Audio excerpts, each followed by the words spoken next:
Hi friends, welcome to தமிழின் story. நம்ம இன்றைக்கி ஆன்மீக பதிவில் ஒரு முக்கியமான விரதத்தை பற்றி தான் பார்க்க போகிறோம். அதாவது முந்தைய பதிவில் நாகச்சதுர்த்தி விரதம் சொன்னோம் இல்லையா, அதை தொடர்ந்து மறுநாள் வரக்கூடிய 9/8/2024 அன்று வரக்கூடிய கருட பஞ்சமி விரதத்தை பற்றி தான் இந்த பதிவில் பார்க்க போகிறோம். இந்த கருட பஞ்சமி விரதம் இருக்கும்போது நம்மளுக்கு என்னெல்லாம் நன்மைகள் ஏற்படும்ன்றதை நம்ம இந்த பதிவில் பார்க்கலாம். அதாவது அதற்கான வரலாறு என்னென்னு பார்த்தீங்க அப்படின்னா, அதாவது பிரம்மதேவர் மகனாக காசியப்பருக்கும் அதேபோல் வினதைக்கும் பிறந்த மகன்கள் தான் கருடனும், அதேபோல் அவரோட தம்பி அருணன். அதேபோல் காசியப்பருக்கு முதல் மனைவியான கத்ரு இருக்காங்க. அவங்களுக்கு பிறந்தவங்க தான் நாக தேவதைகள், நாகர்கள்னு சொல்லுவாங்க. அதாவது கத்ருவுக்கும் வினதைக்கும் ஏற்பட்ட ஒரு விவாதத்தின் தோல்வி அடிப்படையில் தான் வினதையும் அவரோட மகன்களான கருடன் மற்றும் அருணன் கத்ருவுக்கு அடிமையாகிறாங்க. இதனால தான் நாகர்களுக்கும் கருடனுக்கும் விரோத போக்கு ஏற்படுறதற்கான முக்கிய காரணம். இதை பொறுத்து கொள்ள முடியாத கருடன் தான் தங்கள் அடிமையிலிருந்து விடுதலையாக்கிறதுக்கு கத்ருவோடம் கேட்கும்போது தேவலோகத்தில் இருக்கிற அந்த கலசத்தை, அமிர்த கலசத்தை கொண்டு கொடுக்கணும்னு சொல்கிறாங்க. அதே போல் போராடி தேவலோகத்திலேருந்து அந்த கலசத்தை கொண்டு கருடன் கொடுத்துட்றாரு. அதை தர்ப்பை புல் மேலே வைக்கிறாங்க. ஆனால் வச்சுட்டு அந்த அடிமைத்தனத்துலேருந்து அவங்க போயிடுறாங்க. அதை புனித நீராடி அந்த அமிர்தத்தை அருந்தணுன்ற வர்றப்ப தான் நம்ம தேவலோகத்திலேருந்து இந்திரன் அந்த அமிர்த கலசத்தை எடுத்துகிட்டு போயிடுவார். அந்த தர்ப்பை புல் மேலே இருந்த அந்த சிறு துளிகளையாவது நாங்கள் நம்ம எடுத்துக்கணும்னு சொல்லி வைக்கும்போது தான் நாகர்களோட நாக்குகள் பிளவுபட்டுருது. அதனால தான் நாகர்கள் அந்த நாக்குகள் பிளவுபட்ட மாதிரி இருக்கிறதுக்கான முக்கிய காரணமாக அமையுது. அதனால தான் நம்ம முதல் நாள் நாக சதுர்த்தியும் மறுநாள் நம்ம கருட பஞ்சமி விரதமும் நம்ம இருப்பதற்கான இது. இவர்கள் எல்லாமே அண்ணன் தம்பி முறையில் தான், ஆனால் விரோத எதிரிகளாக இருக்கிறாங்க. இந்த ஒரு காரணத்தினால தான். அதே போல் கருணனுடைய தம்பி அருணன் சூரிய பகவானுக்கு தேர் ஓட்டியாக இருக்கிறாரு. அதே போல் கருடன் சுமைகளை தூப்பன், அதுதான் அதற்கான பொருள். அவர் ஏழுமலையான், அதாவது விஷ்ணு பகவானவே சுமந்து செல்லக்கூடிய ஒரு கருடாழ்வாராக இருக்கிறாரு.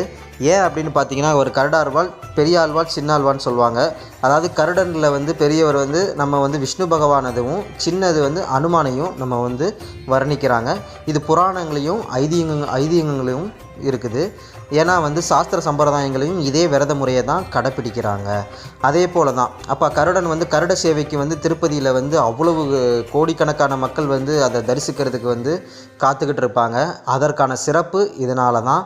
கருடன் திருவாதிரை நட்சத்திரத்தில் பிறந்ததுனால சிவனுடைய அம்சமும் இருக்கும். அதே போல் எந்த சுமையையும் சுமந்து அதை வெற்றி காணக்கூடிய ஒரு அம்சமாக தான் கருடாழ்வார் இருக்கார். அதாவது பறவைகளின் அரசன் சொல்லுவாங்க இல்லையா, அதுதான் கருடாழ்வார். நீங்கள் எல்லாருக்குமே தெரியும், சபரிமலையில் ஆபரண பெட்டி வரும்போதும் வரும். எந்த ஒரு குடமுழுக்கு பூஜையாக இருக்கட்டும், வேள்வியாக இருக்கட்டும், யாகங்களாக இருக்கட்டும், எது செய்யும் போதும் நம்ம கருடன் வட்டமிடுவது நல்ல சகனமாக பார்க்கப்படுறதுனால கருடன் சேவை மிகவும் முக்கியமானதாக இருக்குது. நரசிம்ம அவதாரம் விஷ்ணு பகவான் எடுக்கும்போது கூட தனக்கு அந்த காட்சி தரலையே. ஏன்னா எல்லா காட்சியிலையுமே கருடன் இருப்பார். அது இல்லாதனால தனியாக கேட்டு அந்த ஆக்ரோஷ நரசிம்ம தரிசனத்தை தரிசிக்கும் போது தவம் இருந்து பெற்றதுனால கருடனுக்கு மிகவும் சிறப்பு வாய்ந்த அந்த நாள் அந்த நாள் தான் அவதரித்த நாள். அந்த நாளில் நம்ம இருக்கும்போது கண் திருஷ்டிகள், அதே போல் நம்மளுக்கு என்ன பாவங்கள் செஞ்சுருக்கோமோ அதற்கான விமோச்சனம் கிடைக்கக்கூடிய அந்த கருடபுராணம்னு சொல்லுவாங்க இல்லைங்களா, நன்மை தீமைகள், பிறப்பு முதல் இறப்பு வரை இருக்கிற நன்மை தீமைகளை ஆராய்ஞ்சு அன்றைய நாளில் நம்ம விரதம் இருந்து வழிபடும் போது நம்மளுக்கு விமோச்சனம் கிடைக்கும் அப்படிங்கிறது சாஸ்திரங்களில் கூறப்படுறதும் சம்பிரதாயங்களில் சொல்லப்படுவதும் இதில் தான். அதனால தான் அன்றைய தினத்தில் விரதம் இருந்து நம்ம செய்யணும்னு சொல்கிறாங்க. அதாவது விரதம் அப்படின்னு பார்த்தீங்கன்னா வேறு ஒன்றுமே இல்லைங்க. நம்ம முந்தைய நாக சதுர்த்தி விரதத்துக்கு என்ன சொன்னோமோ அதே தான். காலையில் நம்ம 9 மணிலேருந்து 10-20 மணிக்குள்ளே நம்ம இந்த பூஜையை செஞ்சாகணும். அதாவது கருடன் இருந்தால் சரி, கருடன் இல்லை அப்படின்னு சொன்னால் பெருமாள் ஃபோட்டோ வீட்டில் இருந்தாலும் சரி, இல்லை அம்பிகை, அதாவது அம்பிகை ஃபோட்டோ இருந்தாலும் சரி தான். ஏன்னா அம்பிகை 8 அதாவது அந்த நாகங்களுடைய அம்சங்கள் முழுவதும் அமைஞ்சவங்க தான் அம்பிகை. அந்த அம்பிகை ஃபோட்டோ வீட்டில் இருந்தாலே நம்மளுக்கு போதும். ஏன்னா நாகதேவதைகளும் அம்மன் ஃபோட்டோ இருந்தால் போதும். அதே போல் இன்றைய தினத்துலேயும் கௌரி விரதம் அப்படின்னு நம்ம சொல்லுவாங்க. கௌரின்றது அம்மனோட வழிபாடு. அம்மன் இந்த நாக அம்சங்கள் முழுவதும் அமைஞ்சிருக்கிறதுனால நம்ம அம்மன் வழிபட்டாலே போதும். ஏன்னா நம்ம ஃபோட்டோ வச்சுருக்கணும், ஒன்று பெருமாள் ஃபோட்டோவில் கருடன் இருக்கிற மாதிரி இருக்கணும். அது இல்லை அப்படின்னா இந்த இது இருக்கலாம். இது இருக்கும்போது நீங்கள் என்ன செய்யணும் அப்படின்னு சொன்னால், அதே போல் தான் பழங்கள், பூக்கள் எல்லாமே. கருடன் பெருமாள் ஃபோட்டோ இருந்தால் துளசி மாலை, எல்லாம் பண்ணி வச்சுட்டு இந்த கருட பஞ்சமி விரதத்துக்கு வந்து கொழுக்கட்டை வந்து மிகவும் முக்கியம். கொழுக்கட்டையும் பாலும் வச்சு நெய்வேத்தியமாக வச்சு நீங்கள் இது பண்ணலாம். இல்லை பாயாசம், இந்த 3 பொருள் உங்களுக்கு எது 2 வந்து கொழுக்கட்டை வந்து முக்கியம். பாயாசமாக பாலாங்கிறது உங்களுடைய இதை பொறுத்து இருக்குது.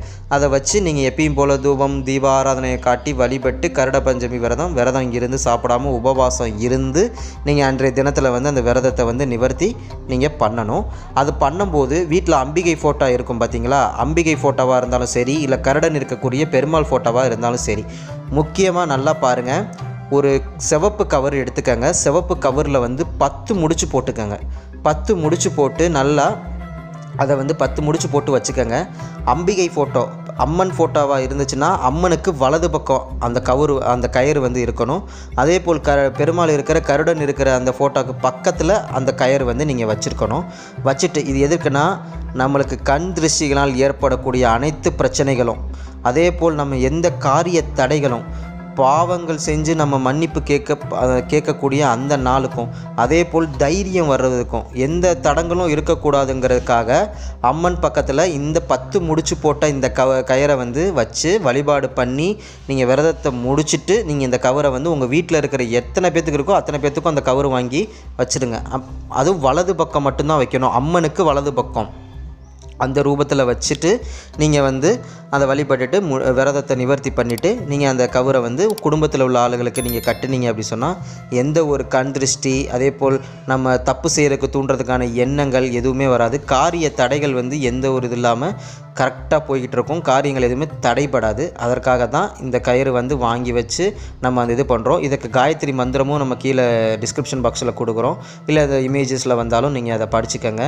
அதனால் வந்து இந்த இது வந்து நீங்கள் இப்படி விரதம் இருந்து இந்த காயத்ரி மந்திரம் பாராயணம் பண்ணி நீங்கள் பண்ணும்போது உங்களுக்கு அந்த பிரச்சனைகளோ அதே போல் கண் திருஷ்டிகள் எந்த ஒரு காரிய தடைகளும் நீங்கும். இதே போல் நீங்களும் இந்த விரதத்தை இருந்து கடைப்பிடிச்சி ஆசீர்வாதம் பெறுங்க. இந்த பதிவு உங்களுக்கு பிடிச்சிருக்குன்னு நினைக்கிறேன். பிடிச்சிருந்தால் லைக் பண்ணுங்கள், ஷேர் பண்ணுங்கள், கமெண்ட் பண்ணுங்கள். மற்றும் ஒரு ஆன்மீக பதிவில் நாங்கள் உங்களை சந்திக்கிறோம். நன்றி. இந்த வீடியோ பிடிச்சிருந்தால் லைக் பண்ணுங்கள், ஷேர் பண்ணுங்கள், கமெண்ட் பண்ணுங்கள். மறக்காமல் சப்ஸ்கிரைப் பண்ணிடுங்க. பெல் ஐக்கானையும் கிளிக் பண்ணி வச்சுக்கோங்க.